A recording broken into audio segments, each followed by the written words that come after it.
here we are with Ravnica. What do we call this? We never settled on a name! You motherfuckers. Guild of Dogs or something? Kill the dogs? No, Guild of Dogs. You were Dogs in the Guild saying. Pact. Yeah, Dogs in the Guild Pact. Dogs in the Guild Pact. Ravnica. Dogs in the Guild Pact. So working title. No, stop it. It is June 2019 and... I am Ian, our GM. And to my left, we have Explain Why in Z Guild. Peter. In the guild! In the guild. Peter as Aegis and Aetherborn in the Boros Legion. Actually, House Demir. Okay. Kuro Kigamaru, who is a enforcer for the Orzhov Syndicate. What? You didn't say your name. Devin playing Kuro Kigamaru, enforcer for the Orzhov Syndicate. A human. Yeah, he's a man. He's a normal fucking person. A man. I didn't play a Nah! I didn't play a clone or a Thallid or a Sliver. I didn't play any of the cool things I could have played in Magic. Not because I didn't want to, because I thought this character was cool. I'm Nicole playing Gateau. She is a cowgirl of the cult of Rakdos. Not a Minotaur in Ravnica, a cowgirl, like the fetish. Yes. Ian was very specific if it was a Minotaur like in Ravnica or a fetish girl. It's a fetish girl. Yeah. Lines need to be drawn, Devin. You need to know. The listeners need to Our know. listeners care. All three of them. Right. Frickin' Insuling's just like... You're called out, bitch. The Jarretts, I think both are on the Patreon now. Cool. This Jarrett season. and other Jarrett? Yeah. Because for a while there was like other Jarrett, and there are too many Jarretts, Devin. Too many. Spoiled. Yared. Okay, Ian, pitch this fucking game because I don't have to. 'Cause I'm not running it. Okay. Wow. So, Ravnica is a city of guilds. It's a whole city world city, however you want to. It's a planet that is... It's fucking Coruscant, guys. Yeah, it is Coruscant. I mean, Coruscant's one example, but also just the fucking Sigil, City of Doors, the city dimension in D&D. Yeah. Cool. And it's probably closer to that because it's not super tech like Coruscant. No, but it is built up in a lot of ways like Coruscant. Yeah. You know, it's not uncommon to see like 100-story buildings and stuff. It's not built up. It's a very boring setting. Yeah, it's a weird mix of gigantic buildings and then like torn down ruins, all sorts of neat things like that. I should have taken a paraglider as a fucking equipment. I mean, you guys, it's not uncommon to see buildings that tall, but it's not like every building's that tall. But yeah. There's tons of magic in the world, all sorts of different races, peoples, cultures. The big thing is there's 10 guilds. The guilds are... Oh no, don't go down the list. I won't go down the list. Google them, listeners. But you can, if we want, we can talk about our guilds. Yeah, Or like yeah. you can talk about our guilds. 'Cause Yeah, you I know can. more than we do. I can talk a little bit about your guys' guilds if you want. But yeah, there's 10 guilds, and I'm not going to be using the traditional quote-unquote Ravnica lore in this game because a lot of it can be a little silly and restricting. I'm going to use that word. Let's call it that. So I've tweaked it a little bit. The guilds aren't just... It's not just guilds. They're like a full nation unto themselves. They do other things. They're not single-minded entities. They have a main goal, and they have a common trait, which is what their guild is. But they're not... It's not like everybody in the Boros Legion is a soldier. It's just... They have wives and children. Yeah. And like, you know, And- cobblers. Yeah, cobblers, and they do, you know, have some bankers, and they do have some people who do other magic things and gardening and whatnot. It's their full culture under themselves. It's just the average person in Boros, odds are, is a soldier or is more... Militant. They're militant, yes, thank you. And That's the word I'm also, looking either they're a soldier or Or- you know, someone they know at least is. Yeah, yeah. is just a more common trait or feature in their lives. And that's the guild that Peter's character, Aegis, is masquerading as. Yes, yes. The other big thing, or two big things to note, is one, Dimir are not out in the open because why do you have a shadow secret guild out in the open? That's ridiculous. So they would be more, think of the Illuminati. That's basically what I'm basing the Dimir on. They are, people think they know they exist, but nobody knows for sure they exist. Some people do know they exist. Some people do know they exist, and then very shortly afterwards don't know anything. Yeah, that, or they get considered just to be crazy people on the side of the road. Like, it's, again, think Illuminati, and that's basically what I'm basing the Dimir on. And then the other thing is the Guild Pact itself is, it's not Jace, for those of you who know what that is, because fuck that noise. It's an actual it's a giant monolith of magic and power in the center of the city. It's not all powerful baloney that stops people from fighting. Instead, it's just basically an agreement that if you start an actual war, there is consequences and there is magic backing the other people, as well as the fact that if two places go to war, everyone else is going to take sides. Yeah, everyone else is going to take sides, and the two people who start the war are going to lose the war. That's just how power dynamics work. So, yeah, the Guild Pact is less of an omnipresent MacGuffin and more of just a semi-magical deal. Yeah, so our players are going to be playing members of what I call the Capital Elite, which is an elite. Go ahead. You described the Boros Legion, but then you're skipping to a different thing now. Oh, sorry. Yeah, sorry, I can go around. So I described Boros Legion and Dimir, which is Peter's character, Aegis. The Orzhov Syndicate is very comparable to what it is in traditional Ravnica lore. The Orzhov Syndicate is a bunch of mafia. It's like the church merged with the mafia, merged with the banks. That's Orzhov in a nutshell. Yeah, they're run by undead spirits and ghosts. They're good at secrets and stuff too, a little bit, because, I mean, they are mafia related. They house most of the banks in Ravnica and a lot of the churches. Yeah, that's Orzhov. And that's going to be Devin's character, Kuro. And then Nicole's character is Gateau. And she is in the... what are you? Cult of Rakdos. Thank you. So Cult of Rakdos is a bunch of crazy carnies crossed with like juggalos crossed with like ravers / reavers. I mean, so they're like reveling in like a satanic kind of way on spinning everything. So they own all the brothels, they own all the party houses, they own all the clubs.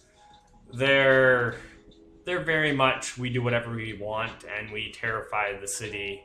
And no one really stops them because Rakdos is super powerful and none of the guilds want to be on his bad side. Yeah, because Rakdos is a literal demon that, is around. Yeah, yeah. And you can find him partying every now and then in random parts of the city. If you tried to shut down all the parties, guess what he wouldn't be happy about? Yep. So, how much human sacrifice are you doing on a normal basis? Pretty close, yeah. And even if it's not like straight up human sacrifice, I mean... The worship from... It's like... Yeah. Yeah, it's big, like, blood orgies, so Yeah. people are probably gonna die. Or, again, not even full death. Like, it's not like Rakdos runs around demanding death. He just demands entertainment. Yeah.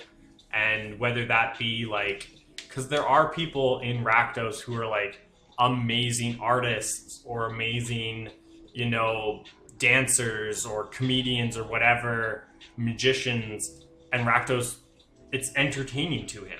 It doesn't need to be death. Now, a lot of it is death. He's a demon. He enjoys it. But it's not, yeah. He's not a one-dimensional being. If you guys were to go and talk to him, he wouldn't be like, I want you guys to kill things. No. I mean, probably, but... But, yeah. Circling back. So you guys are part of the Capital Elite, which is an elite police force in the capital of Ravnica. Kind of an amalgamation of all the nations, all the guilds, whereas each part of the world is more or less, as I say, it's its own nation, so it's not... We're the NATO. Yeah, you're NATO if NATO was a country, and then, so all the guilds live in this one capital city together in semi-peace, and you're the police force looking over it. It's made up of members from all the guilds, mostly Azorius and Boros, to be honest, as they tend to be the people, but there are, as I say, members from all the guilds. And yeah, you guys will be doing...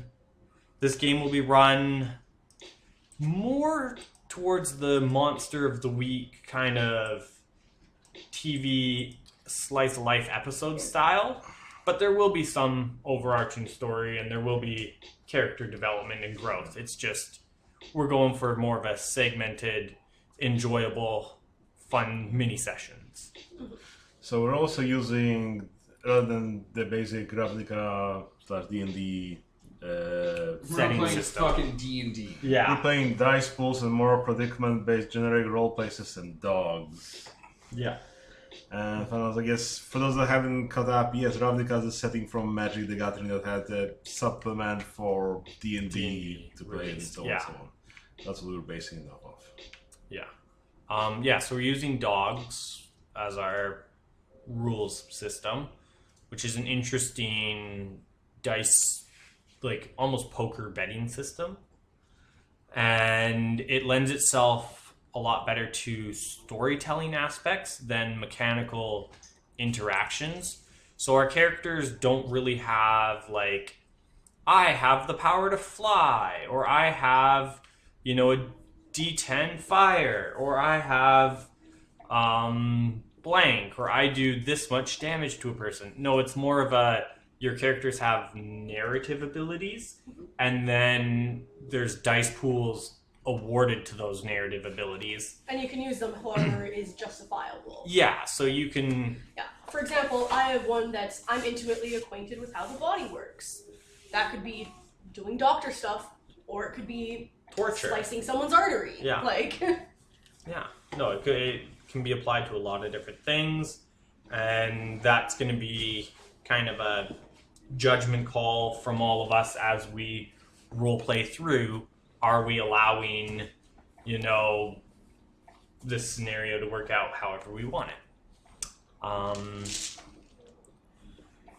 Yeah. I think that's everything. I can't think of anything else. Unless we given- want to describe our characters.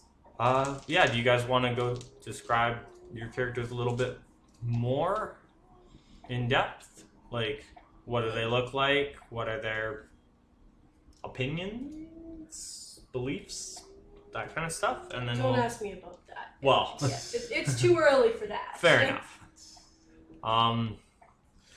Okay, so my character, Aegis, is an Aetherborn. That's a race from magic, you know, people born of magic that aren't like, you know, normal beings. So it looks like half golem, half, you know, work of art, I guess. You know, all stone face, doesn't have really a face, and, you know, cursing magic, I guess.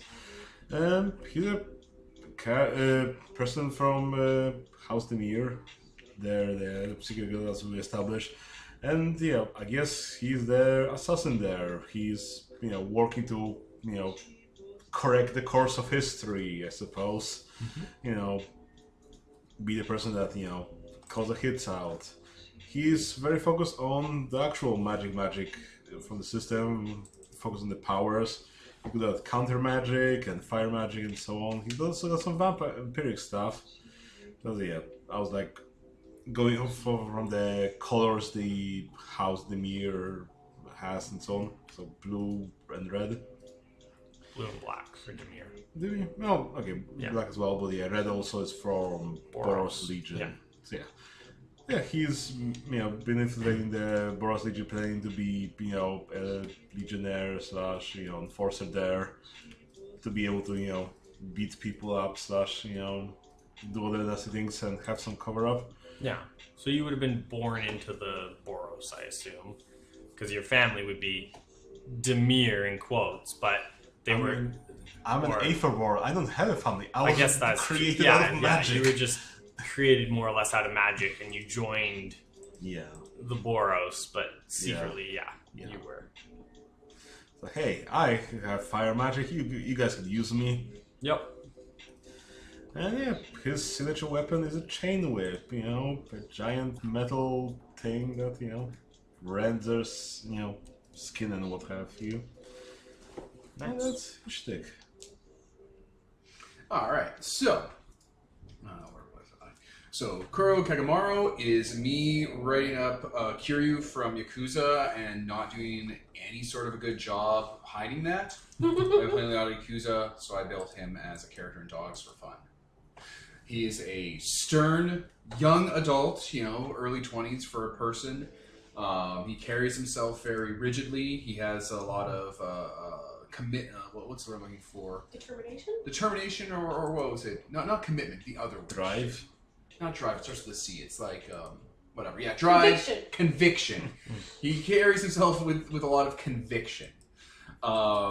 He wears, like, a sort of gangster suit, like a pinstrip suit with like a shirt, an overcoat, and it pins up. He has an Orzhov signet pin on him.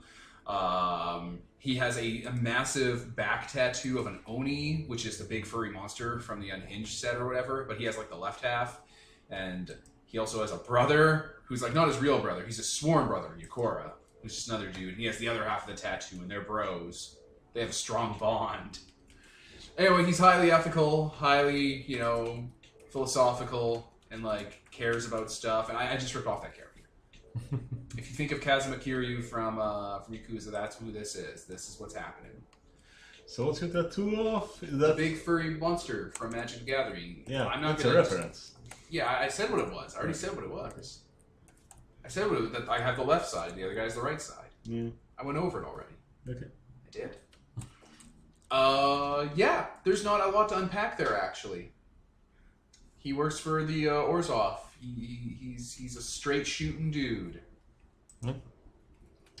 I don't have a big thing to go on that. Yeah. Well, that's fair. Short hair, wears a nice suit. Yeah. That's stripper clothes though, because he's always just tearing off his fucking shirt. Oh, you bet. Gateau is, like I said, a cowgirl, so she has like the droopy cow ears, little horns, not like a full ass cow face though, but she's a fucking cow furry, guys. You guys know what that is. Google it. She's wearing like black and red pied clothing that's like catsuit basically. But on the horns there's like bells attached. Ding ding ding ding Yeah. ding. I don't know how else to describe her. Yeah, it's just I'll draw her eventually. People can see the picture somewhere if you're interested. Cowgirl, red and black clown outfit. Artist. Artist. Harley Quinn, but not stupid. Sure. Also, her weapons are brass knuckles with spikes on the end of them that also have like short, like puncturing knives coming out the sides of the fists. And Yeah. Just oodles of fun. Oh yeah. Stop. Bash. Yeah, I don't have weapons. I have my fists and my determination. So yeah. Yeah. There's that. Okay. Oh, she's also missing one finger on each hand. Because art. It's the same finger. And yes, because art. Nice. Okay. Well, thank you guys for introducing your characters. And Season 1, episode 1. well, No, this is the intro. yeah, this is the intro. So we're gonna do the thing. So the intro for dogs is you do a training session where you kind of do a single conflict of sorts with each character. So we've decided to do those conflicts as how these characters got into the Capital Elite. Some of them make more sense than others. Yes.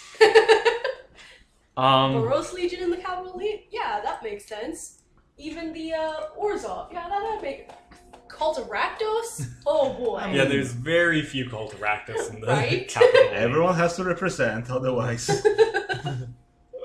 So that it's legally binding. Yeah. So we'll turn camera to Aegis. As Aegis is asleep in his bunk, where it's just rows of, doors going into private rooms, as you're not super high up in the Boros Legion, but you're high enough up that you are not in a crowded bunk room. You have your own little space. Yep. However, it is quite small and tight.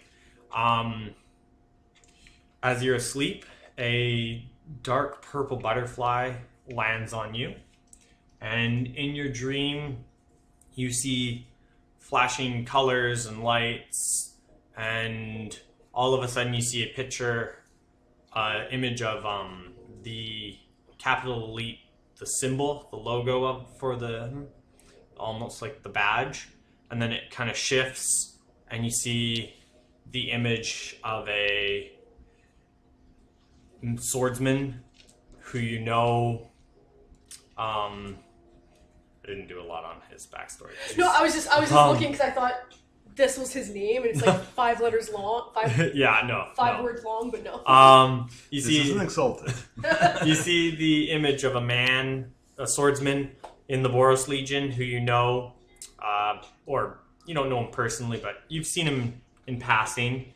You see him getting this pin on his uniform. You see everyone cheering in the background, and him going off to join the Capital Elite.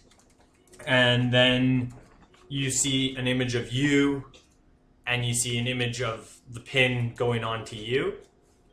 And you wake up knowing that you've just been told to join the Capital Elite. By murdering the person. Well, you don't need to murder him. You've been told that he's gonna join it if you don't join it. So you need to figure out a way to join it. If you choose to murder him, that is a valid use of your skill set. Yes, so you're in a room. It's a small, almost dormitory-like, just barracks kind of room. And after you wake, shortly after, you hear loud trumpets announcing the morning as people start getting up. Okay, well, I guess I'll have to figure out who that person is and how to get to them. So, how that will happen. Okay. You leave the room and start investigating, I guess? Yep. Okay. Walking down the hallways, as I say, you've seen this person in passing, so your best bet would be the training grounds, probably. So leaving the building, you find yourself on a large, flattened, like a hard clay with just a little bit of sand on the top kind of thing for training grounds, so it's slightly padded almost. And you see all sorts of beings, minotaurs, centaurs, people, half demons, demi-humans, aether beings such as yourself, weird monstrosities of like sewn together parts, half dragons, even full dragons, sphinxes, all sorts of creatures just training and battling and just practicing all sorts of fighting styles in this giant yard. Yeah. I guess I look around to see whether that person's training there. Scanning around, sure, yeah, you find him. There's, as I say, there's some quite large beings and smaller beings. So you find off to one side there's some more or less humanoid kind of creatures sparring and sword fighting. You see this soldier has a large broadsword and big bulky armor, and he's sparring, training with another soldier. They're going back and forth, landing different blows, and there's a soldier watching over and going, point to him, as they tap each other with their swords. Neat. So I guess I could try challenging him in this training session. Like, oh, let's spar together and see which one of us is better here. It's like, oh, I hear that you're being considered for joining the Legion, so I figured might as well see whether we've got what it takes. Yeah, you could do that if you want. Yeah. Yeah. If he accidentally kills him in this duel, how much trouble will he be in? 'Cause it seems like it's a bad thing, but also like... It is a bad thing to kill people, of course. However... I mean... yeah. I mean, we're in the army, so things happen. My character's just like, I mean, that's debatable. Yeah, no, you are in the army, and you do know accidents happen, and it's just making sure that people believe that it's an accident. Yeah. Nobody's got anything against people who have accidents. Accidents are very common. It's just, you need to make sure they're an accident. Yeah, and don't just go like, Yeah. then once they're down, I guess. Yeah, no, exactly. Just wanted to check on that, because if, like, killing him here would have gotten his character disqualified, it's like, oh, shit. Well, it's a foregone conclusion that we will join the capital elite. Yeah, no, it's do you want to challenge him here to a duel? Are you going to hide around and wait for him to see where he goes off alone? I think, it's a good place to do the challenge and, to prove that I'm better than him. Yeah, come on, let's do it. Yeah. So you walk up to him, as I'll say the two of them, the person he was dueling against, he wins the duel against them, and they shake arms, and the other soldier walks off, and he's kind of just panting very lightly there, wiping his brow, having a glass of water. Soldier? Oh, fine day today, isn't it? Quite. Yes. You have some nice moves there. Well, thank you.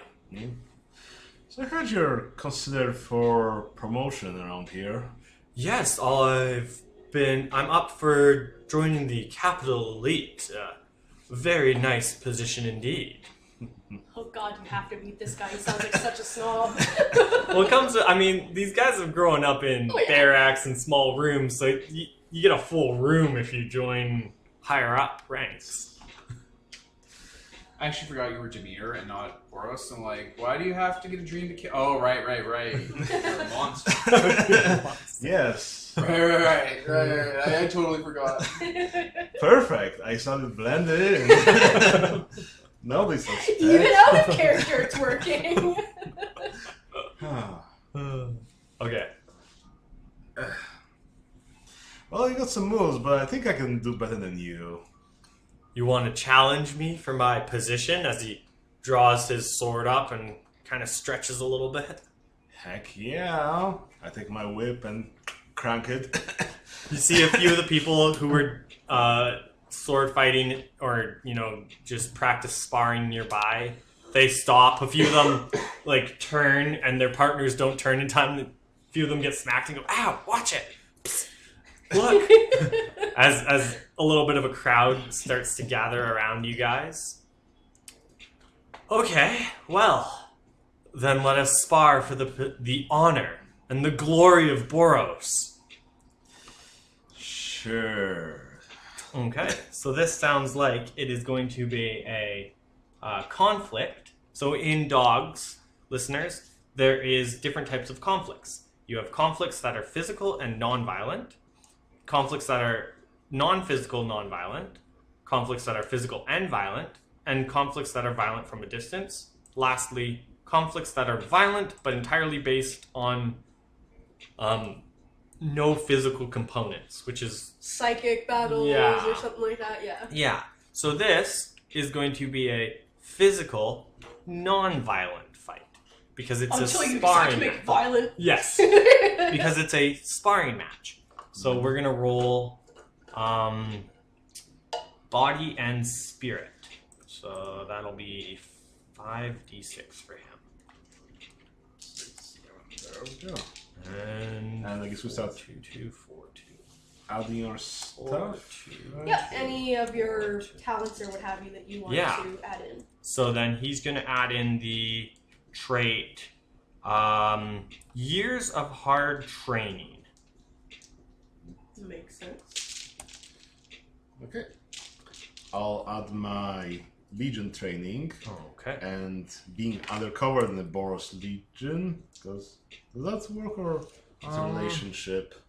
It sounds like that would work when you're trying to Yeah, do a when you're actually sneaky- trying to either do Yeah. something sneaky or when you're going in because you Or can pulling add rank, I traits guess, yeah. in later on. So you could use that like as you're doing the killing blow if you need something extra, you can Also, don't forget your equipment. Yeah. So I'll add my chain whip. Let's start with that.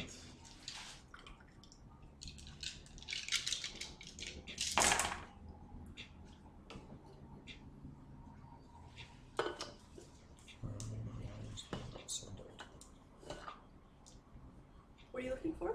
I want it to be centered. Centered. There we go. It wasn't centering. Okay, so Do we want to pause while we're looking at the numbers? do you have your numbers? Back. We're back. Okay, so we have our sheet ready. So the initiative is based on the 2 highest dice you have. So his initiative is 8. What's your 2 highest? 12. 12. So you start this sparring match. Okay, so he's got his highest 2 is 4 and his 6. 4 and 5. Oh yeah, 4 and 5. Yeah. It'd be easier if those were in order. Yeah, I did mine in order when we did that test session the other day too, Yeah. but Because so that's 9. So what I should open up with, yeah. Let's open up with an 11. With an 11. Okay. using a 5 and a 6. Yeah, 5 and 6. So opening up with, so how do you do this? Describe what you're doing. Well, I guess once we're, established square up that, it's an actual duel, I just like chain whip around his sword and, Trying to rip his sword out of his hands? I mean, probably like his sword and his arm, just like, get him off balance here. Okay. Straight off. So you hit him with your Chain whip. chain whip, and that's an 11, so he's gonna have to do that. And probably that's 8, 9, 10, 11. Okay, so you hit him with that, and he, like, his arm, you can see it, like, twist from the blow of your chain as he barely holds on to his sword and pulls his arm free of your chain. He's panting pretty good here. Looking at you, he kind of smirks and he goes, "Whew. Well played, soldier. Well played." And he's gonna draw up his sword and he's gonna charge at you, just thrusting his sword right out. Okay. Going towards you, using 10. I thought when he just dropped his sword, and I was just like, what? Why? Okay, then I'll match that with a 10. So I'm using my training here to parry him, with some gauntlets. I don't have you to. Yeah. Try to... Okay. Okay, next up, he's got two highest will be a 6. So I'll attack him with another 6, just start to punch him in close combat. Okay. Are you using 2 3s then? 2 there? 3s, yeah. 2 3s. Okay. You hit him with it. You just start punching at him as he gets in close. He brings his arms up to defend himself, and as he's blocking it, he pushes off of you, and using his commanding voice power, says, "Get off me!" and backs up and readies himself in a stance, and pushes back. Oops. Oh wow, that was garbage. And so he's gonna look at you, and he knows he's getting pretty trounced here. He starts to get a little bit angry because there's a crowd forming here. This is humiliating, and he's obviously a proud man. Yeah. He's clearly getting his butt kicked, and so you can see a shift in his stance. 46. You can see a shift in his stance as he lunges towards you, not in a practice manner, but in a full, outright, Desperation. almost desperate attack. This gives you an excuse. He escalates into a violent attack. You do not need to escalate if you do not choose to, but he is now escalated into violent. And he will attack you for a 7, like just as I say, fully lunging with his sword, meaning to do serious harm. Yeah, and escalating for the listeners to a physical and violent thing means he gets to add his spirit. Yes, so he gets to roll some more dice. Yeah. What do you really body and spirit? No, you were body and soul because you were physical and non-violent. Yeah.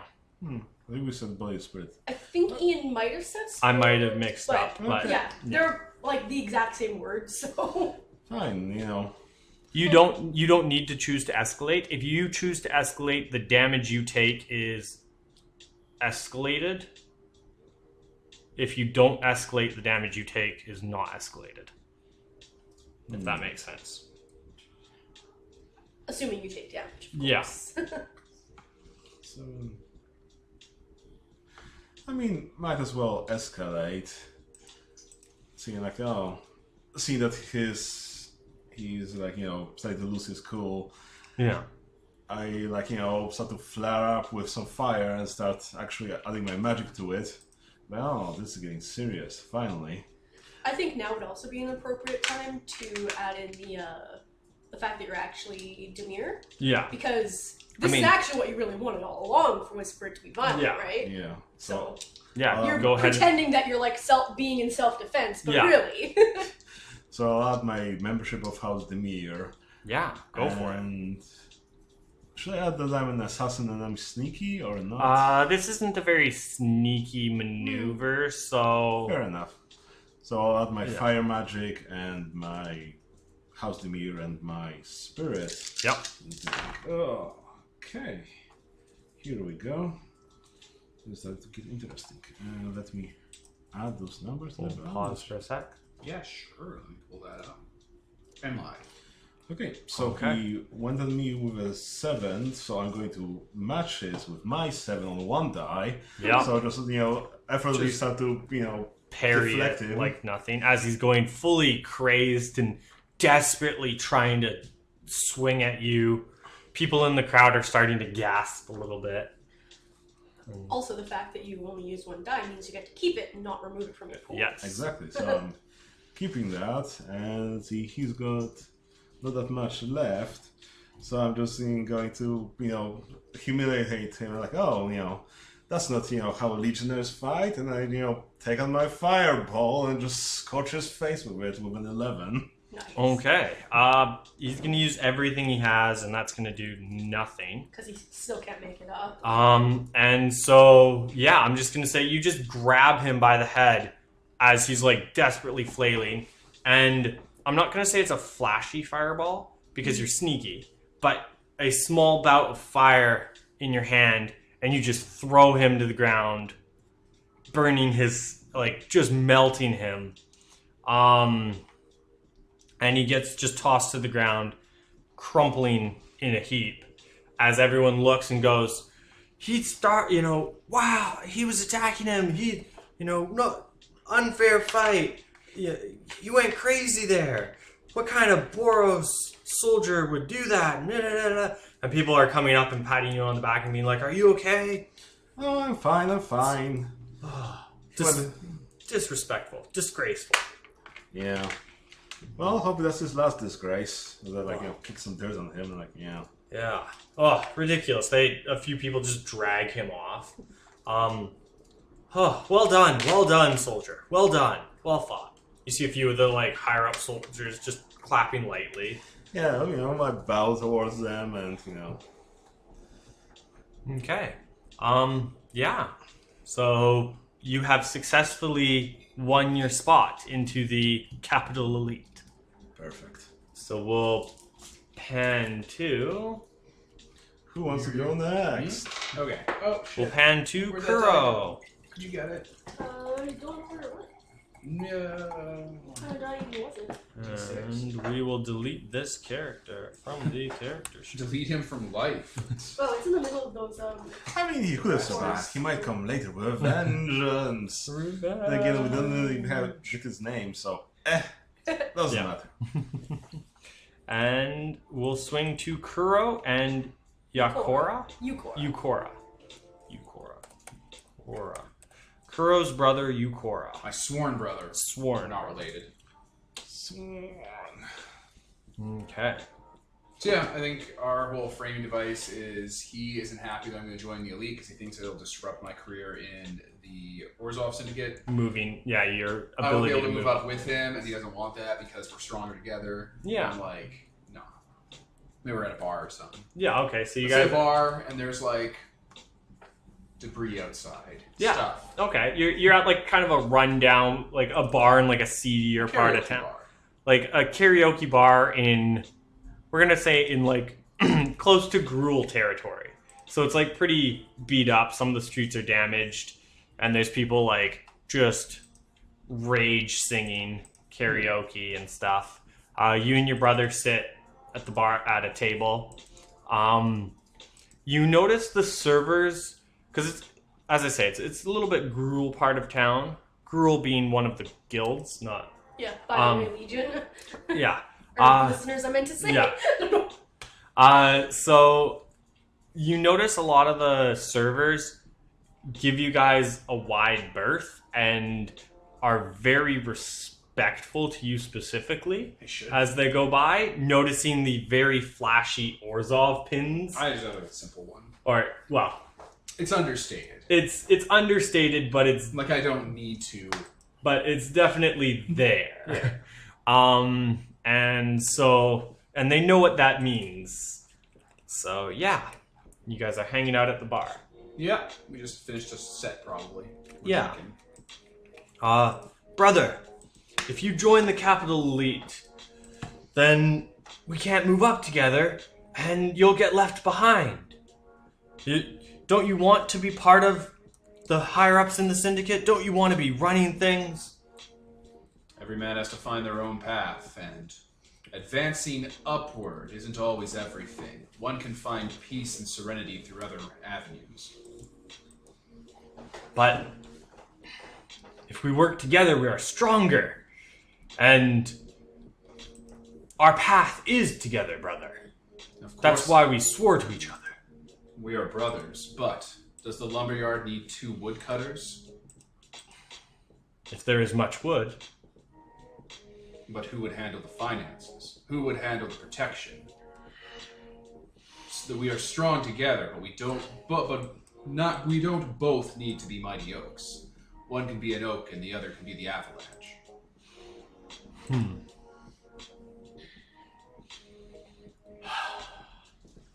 disagree. I think we should stay together. Move up. The syndicate provides for those who look out for the syndicate. The guild has been good to us. But this is something I must do, brother, alone. You must go up and I must go out. I want you to go up with me. And he slams his drink on the table after finishing the big don't jug. spill your drink.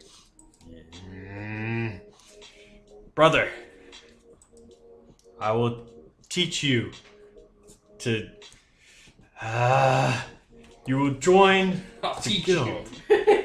He's a little drunk, okay? Yeah, starting to slur his words a little bit. All right, You're gonna- all right. I'll put my drink down. All right, all right. I'll start cracking my knuckles and stuff. Let's see what supplementary lessons you have today.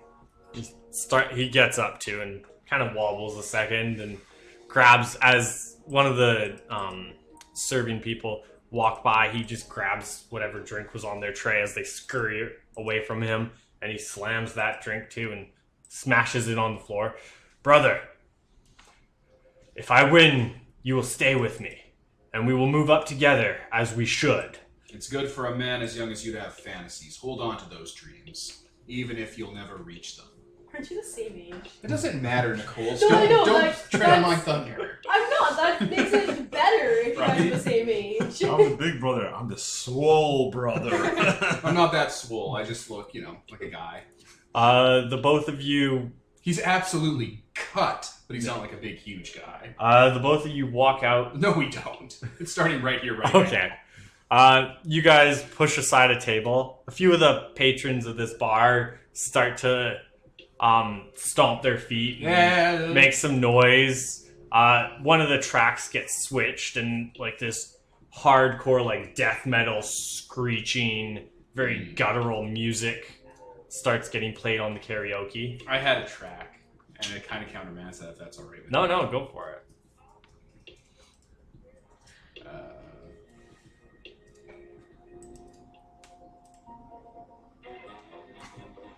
Okay. That's fun one. Yeah. It's karaoke bar. Yeah. Okay.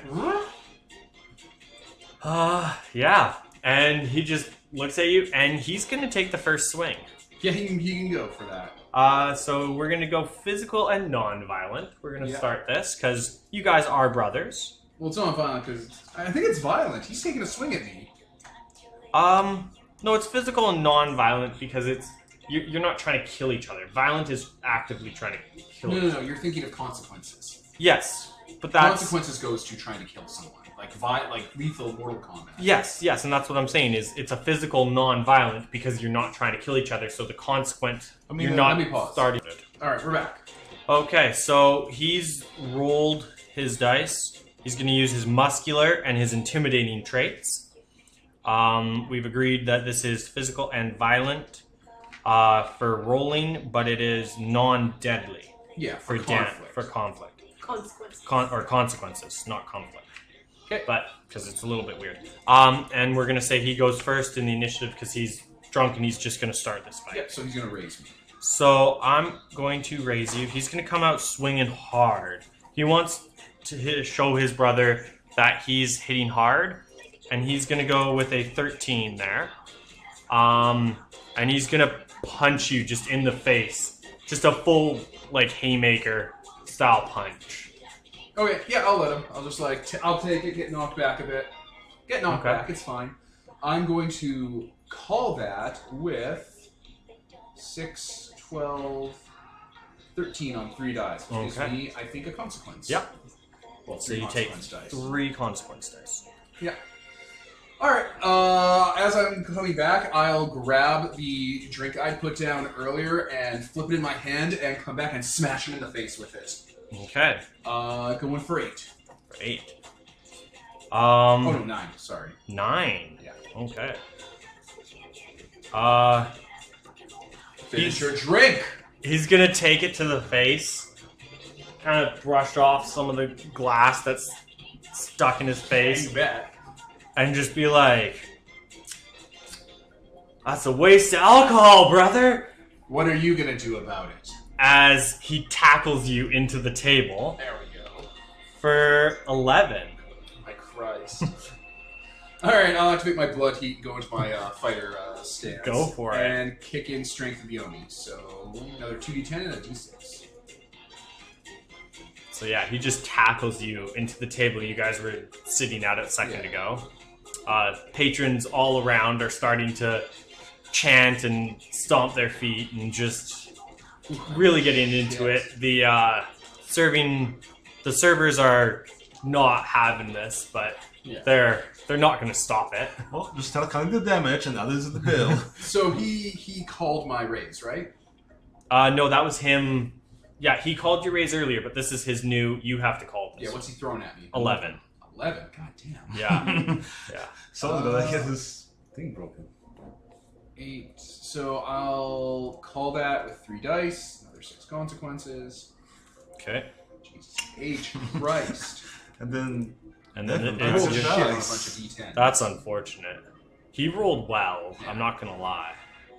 Alright. Yeah, I'll just go flying back to the table, and I'll throw in Flash Step, Quarter Strike, and EX Guard.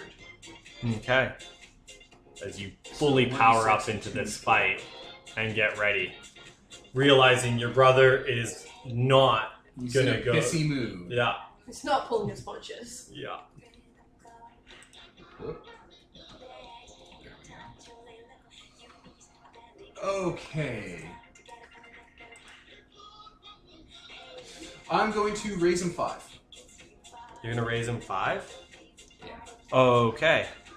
Are you sure? Yeah. Okay. You raise him 5. He'll use just 1 dice to counter that. Yeah, just... And what are you doing? So he's pushed I'm you on into the table. I will slam my elbows into the table and shatter it, grabbing 2 boards and clap him in the ears with it. Okay. And I'll use my Flash Step to like blip around him. Okay, you're behind him. So he's now gonna go 10. And he's gonna turn around, like seemingly almost unfazed from that slap to the face, because he's already pretty drunk, so he's looking equally as wobbly. And he just turns around, grabbing like the table stand, you know, the middle part, just holding it like a billy club, and just going to swing at you with it. Alright, he threw 10 at me? Yeah. 6, 8, 9. Alright, time to pull in my other stuff.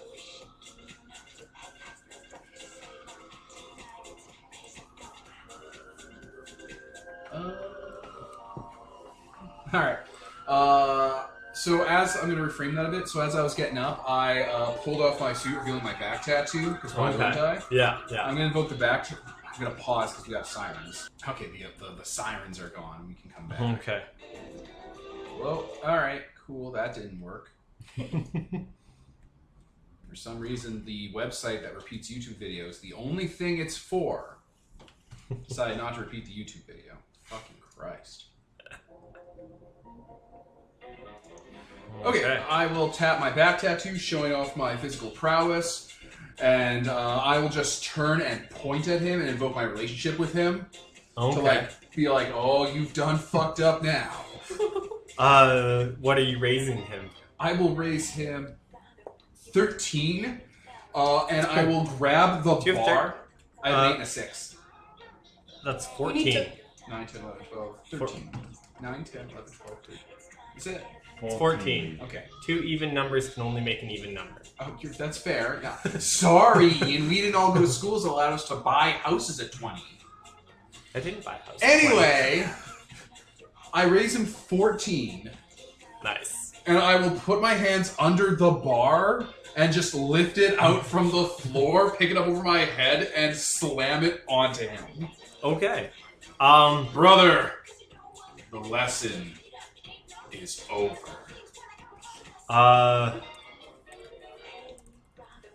Where are these dice coming from? He's gonna use his power-up ability. Motherfucker. Bro. And he's going to get hit by the bar and just start like, no, brother, grabbing the bar and moving it aside. The lesson is What did you? You said the lesson's over. Yeah, the lesson's over. So he'll match you. He has to go 1 over to match you, but he will match you. And he goes, the lesson is not over. Like smashing the part of the bar behind him as he gets up. We both have demon strength. Yeah. And then he's just gonna tackle, like full dive, like headbutt you in the gut tackle, trying to throw you onto the ground. Okay. And he'll use a 9. Alright. I will counter with 2 dice. And I will flash, like quickly, like quarter circle turn, flash step behind him, grab him by the scruff of his jacket, and I'm going to hurl him through the window of the bar. Okay. Raising him 5. Okay. He's not going to be able to do anything to that. I mean, I could give him, but we'll call it. So he's going to, you see him get thrown out the window, and I take it you just sit down sort of thing. Are you still standing? No, I'm going to go outside. No. To pick him up. No, sit down. All right, sit down. You sit down. Where there is no bar anymore. Yeah, you throw him out the window and you sit down, and about half a second later, you see your brother open the door, and he walks in, and he goes, "Fine, brother, you win this time." And he comes and sits down beside you, and he goes, "Barmaid," and calls her over. You see, one of the serving girls comes over and brings you each a drink, and just kind of stares at you guys for a half second. So, Octopus Ball stand is still open. Takoyaki? That's not what I said. Sounds like a good time. Octopus Ball's Sounds good. And you see him get up, and he kind of looks around, and he goes, "I guess this one was on me, eh, brother?" Yeah. And he goes into his wallet, and he just drops a sack of coins and walks away. Before I go, I need to get your tailor from Tearaway clothes. Yes. I'm racking up quite a bill with the gold. Sounds fair. And that's the that. 2 of you. Okay. So yeah, on 6d8. Yeah, so we've decided not to go with consequences for the training session, but Might as had well. you... I would have gotten a 13. Yeah, you would have got And a I would 13. have gotten a 1, which means I would have advanced. So you would have advanced, and you would have had a long-term injury. Yeah. So, yeah.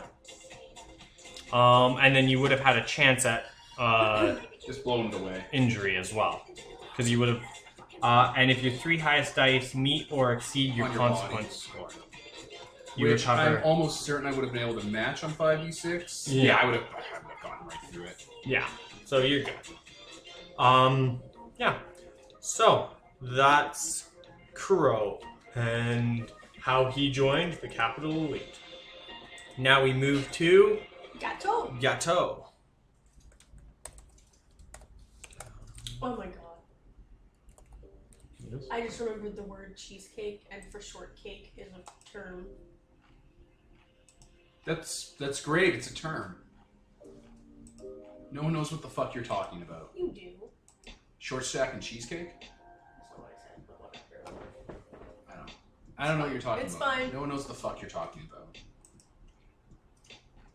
Hi. Okay, so moving on to Gateau and how you joined the Capital Elite. So we pan to a different part of the city where, strangely enough, there's also a lot of violence going on. You're in a excuse me, an art exhibit area, displaying some of your art. We'll call it art. As you notice, there are people like dangling from the ceilings on hooks.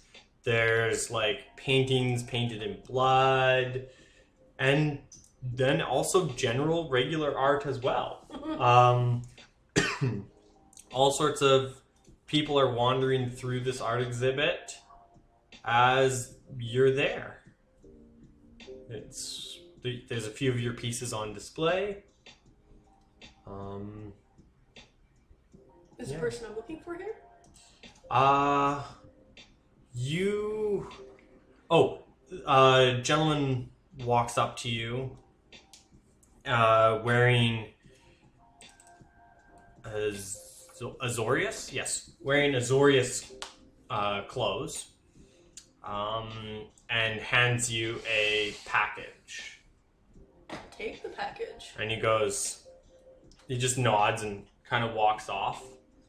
You can safely assume it's the letter of recommendation you requested from a certain person you have information on. Yes. Okay.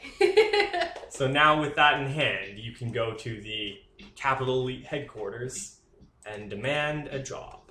Which I will do. Okay. You walk through the streets of Ravnica, find yourself in front of a massive building. It's absolutely huge, towering.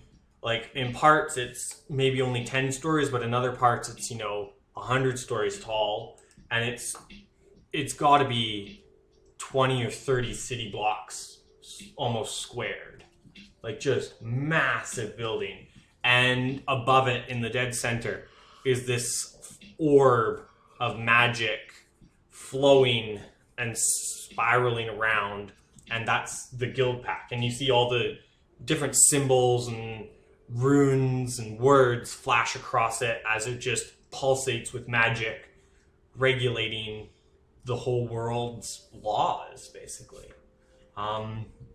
You walk in through the front double doors of the Capital Elite's headquarters. Yes. Is the person that I want to get to, would they be on the other side of these doors? Wherever they are, I want to kick in the doors when I walk in. That's what I'm asking. Okay. The person you're looking for is probably, you're trying to get part of the Capital Elite, and you're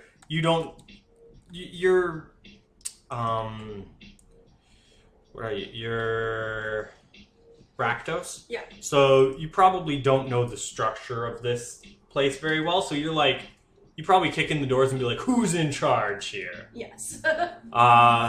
Yeah. So kicking in the doors and screaming. Yep. You see a large dwarven man turns to you. He's kind of older, a big white beard, and he just kind of turns to you and he goes, you notice he was just on his way in or out, it looks like. You just happen to have caught him. And he turns and he goes, I'm the chief here. He has a huge tower shield and giant warhammer in hand, and a large mountain goat, like a rideable mountain goat, walking beside him. Well, then I want a word with you.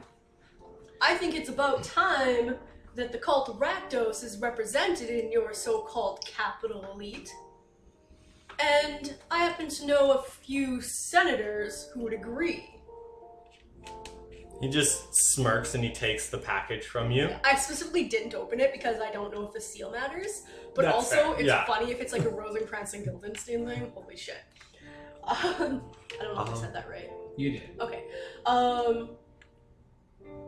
So yeah. And yeah, he takes the package from you and he opens it and he just kind of flips through it very briefly and he goes, it seems you do know some senators very well. And kind of tucks it away. Like, you get the vibe that he knows you're bribing them, and he's... Well, I'm not bribing. Well, I... you get the vibe that he knows something's up, and he's probably going to be looking into these senators later. Like, you've basically just given him some corrupt officials, and You've done well in your first he assignment. definitely smirks at this kind of thing, and he goes... Well, let's have an interview then, Rakdos guild member, as he walks off towards an office. You go into his office? Yeah, I'll pet his coat as I'm walking. The goat just, yeah, whatever goat noise voices are.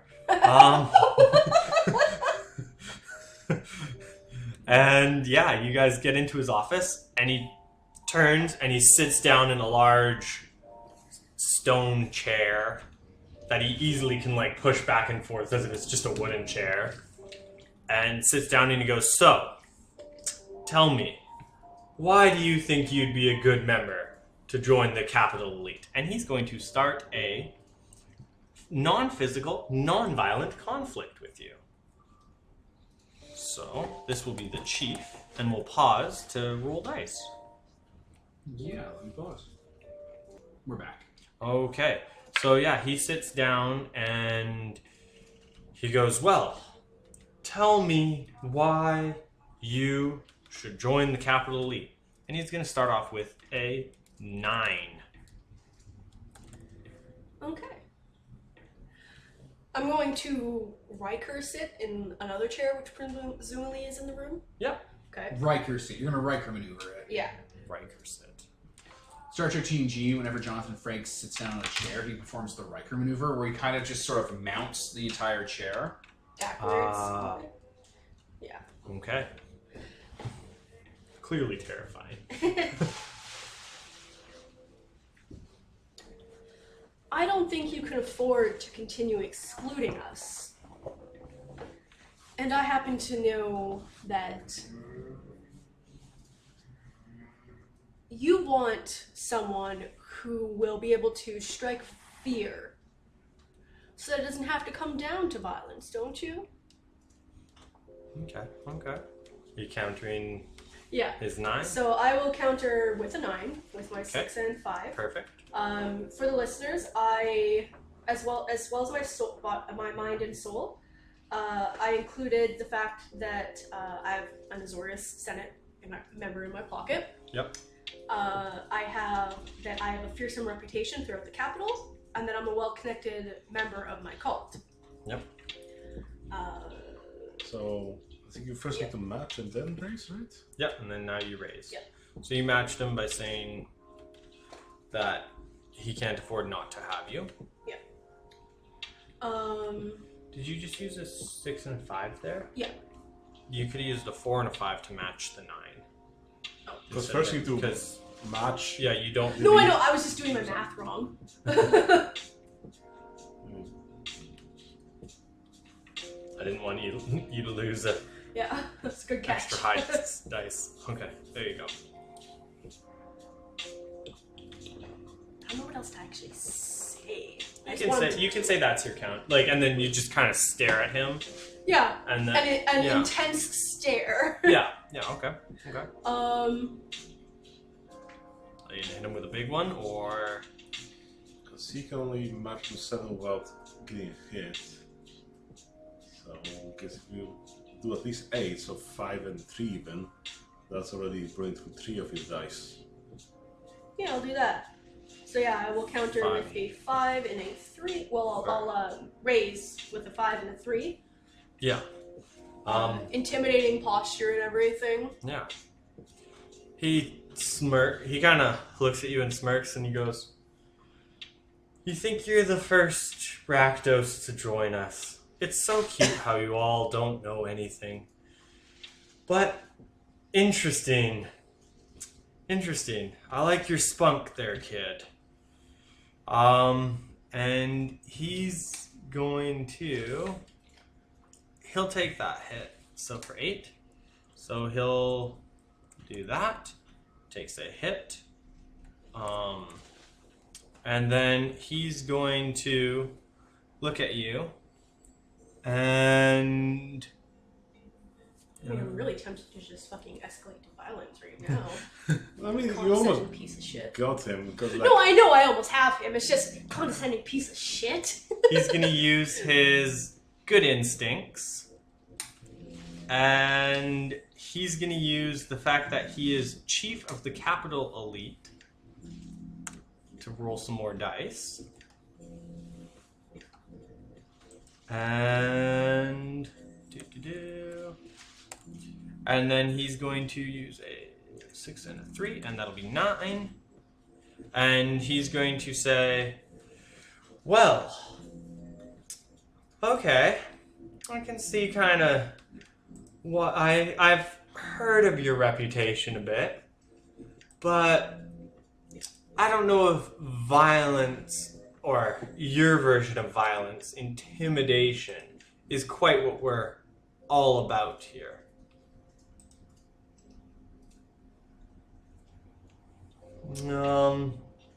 Tell me, would you be able to be a team player? Oh, don't worry. I've worked in teams before.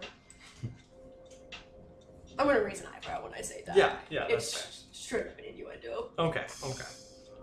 Yeah, he used a 9, so go ahead and counter.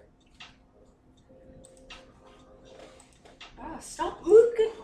Stop moving the colors! Why? So the bigger numbers will be more visible, so you'll be able to. It's hard for me to read them with no. those dark colors. I know. I'm going to counter with 2 4s and a 1. Okay. Taking a hit. Yeah. So this is here, right? Yeah. Okay. Yeah, because it's non-physical, non-violent. Okay. So no, it's a 3. Sorry. Oh right, because I Because used you 3 used dice. 3 dice. Yeah. Okay. Okay. Worked in teams before.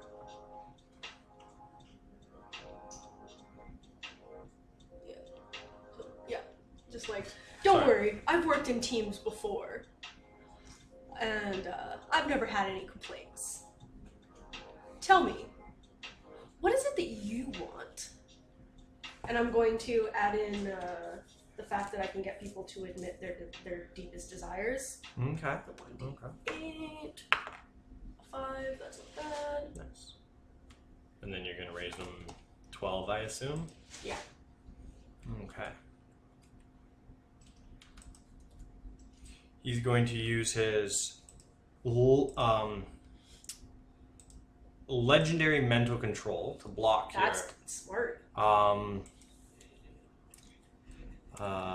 if it doesn't work though, the fact that I have that power would be valuable to me. No, it's there true. you go. And you hit him with a 12? Yeah. So he has to use up that and that. Actually, no wait. 9 and 4. So he'll take a hit, and that way, doesn't have to use that up. So he looks at you and he goes, "What do I want? I want the capital elite to be the strongest they can be. And I want them to be respected, not feared." That's such a arbitrary distinction. Maybe to you. And to most people on the streets. Don't you want order in your city? He's going to raise you an 11. And he's going to say, "Children understand order through fear. Adults understand order through respect." It's just a lie! What did he raise me? 11. And bash. I might have to.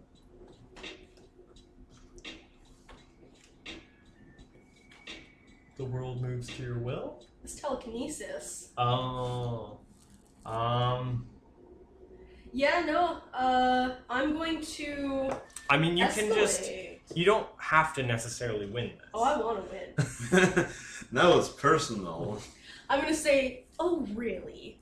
And I'm going to add in the fact that I'm a master illusionist, and the fact that I have telekinesis. And you're going to start moving things around his office? Yeah. Killer Queen. Yeah. I'm going to, and if there's like a desk or anything, I'm going to like smash everything off of it.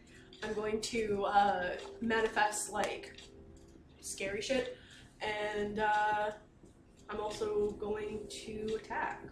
I'm escalating the conflict. Okay.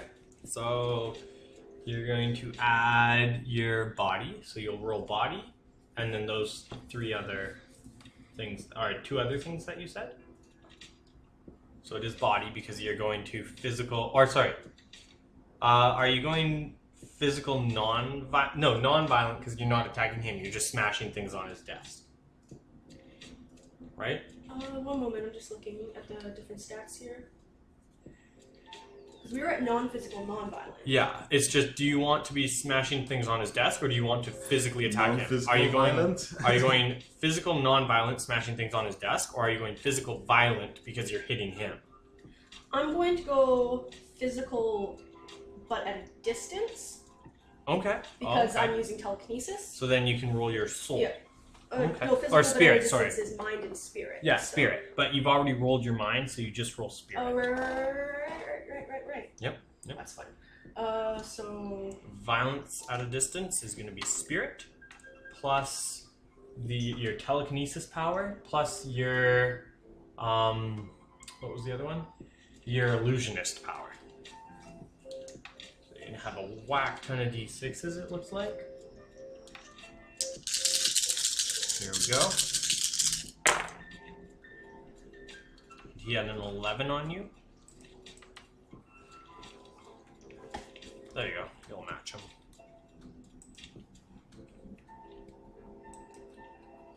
So you manifest these terrifying things around him? Yeah. Okay. And he had an 11?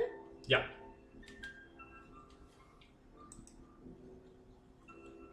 So... I'm going to use 3 dice. My 5, a 3, and a 3. So you're going to take a hit? Yep.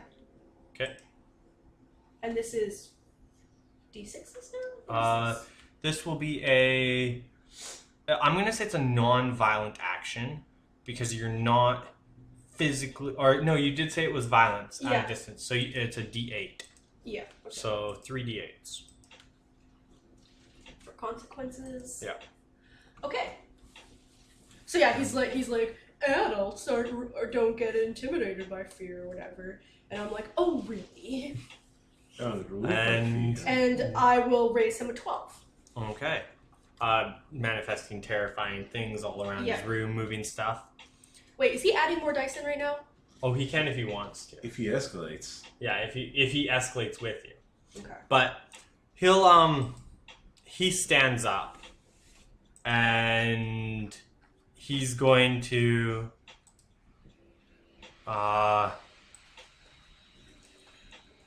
use up all his dice, which will give him another 3 consequences. So that brings it to 9.